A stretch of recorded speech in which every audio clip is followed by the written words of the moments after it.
प्रभु के पवित्र नाम को महिमा देते हुए प्रभु यीशु मसीह के धन्य नाम से सभी लोगों को मेरा विशेष वंदन। इफिसियों की किताब 5 का 16वां वाक्य इस प्रकार कहता है, अवसर को बहुमूल्य समझो क्योंकि दिन बुरे हैं। उसका 21वां वाक्य इस प्रकार कहता है, मसीह के भय से एक दूसरे के अधीन रहो। इस अनुग्रहित प्रभु के वचन से दिन बुरे हैं, एक दूसरे के अधीन बने रहो, इस विषय पर एक साथ मनन करने के लिए प्रभु हमारी मदद करने पाए। अधीन रहना जब वचन की व्यवस्था है तो अधीन करना वचन के विरुद्ध है। बुरे दिनों की विशेषता में से एक ये है कि एक दूसरे को कोई भी मोल दे के अधीन करना। प्राकृतिक मनुष्य के लिए एक बहुत ही कठिन बात है अधीन रहना, क्योंकि उसकी प्रकृति अधीन करने की है, ना कि अधीन रहने की। इतिहास हमें सिखाता है कि युद्ध के वक्त जब पराजय निश्चित होती है और शत्रु राज्य अपनी पकड़ मजबूत करता है तो झंडा दिखा के अधीनता या फिर हार स्वीकार करना, जबकि इसकी उलट जब जीत एकदम पक्की हो जाती है तो अधीनता से बचने के लिए जहर खा के या फिर खुद की जान लेके मनुष्य बचने की कोशिश करता है। छोटे बच्चों में भी अधीनता स्वीकार ना करके जिद पकड़ने का एक अनुभव हम देख सकते हैं।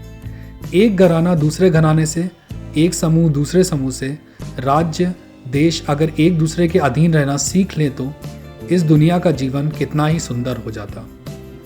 आपके आसपास का जनजीवन कैसा भी क्यों ना हो, प्रिय लोगों, प्रभु पे विश्वास करके चलने वाले अपने बच्चों से वचन यही कहता है कि अधीन रहे बिना आप परमेश्वर के बच्चे नहीं बन सकते।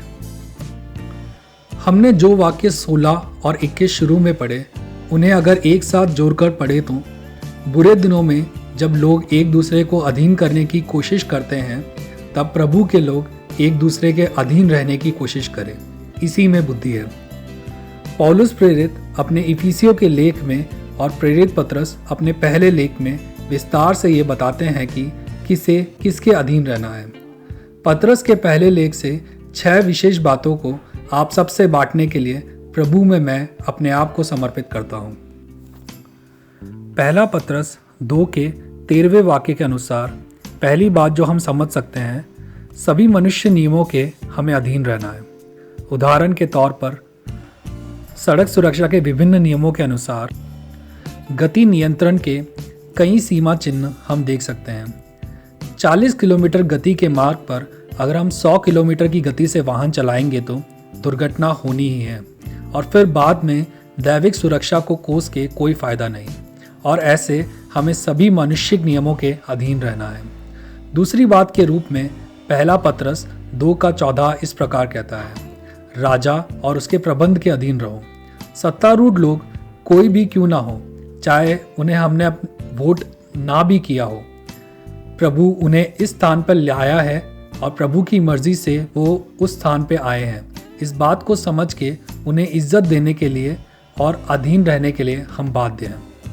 तीसरी बात के रूप में पहला पतरस 2 के 18 में इस प्रकार कहा गया है, सेवक अपने मालिक के, चाहे वो कठिन हो या फिर हमें वो क्रूर लगते हो, लेकिन फिर भी उनके अधीन रहना है। यही वचन की व्यवस्था है। वो बड़े क्रूर हैं बोल के, अनुचित बातें बोल के उनको उल्टे नामों से ना बुलाएं। ऐसे निंदा भरी बातें करना प्रभु के लोगों के लिए उचित नहीं है।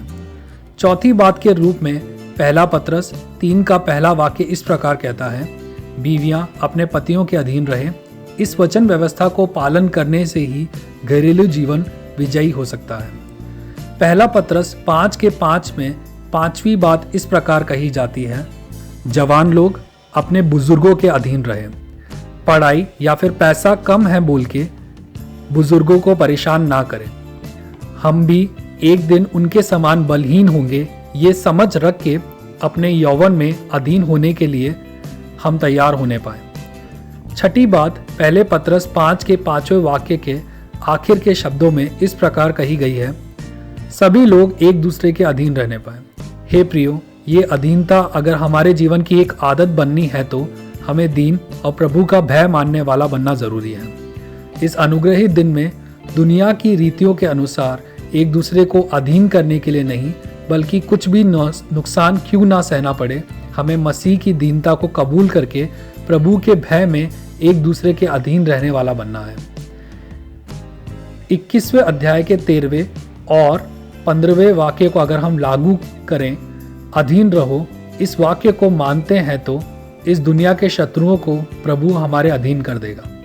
इसलिए इस अनुग्रहित दिन में एक दूसरे के अधीन होके प्रभु की हम महिमा करने वाले बने। इन वचनों के द्वारा प्रभु हमें बहुतायत से अनुग्रहित करें।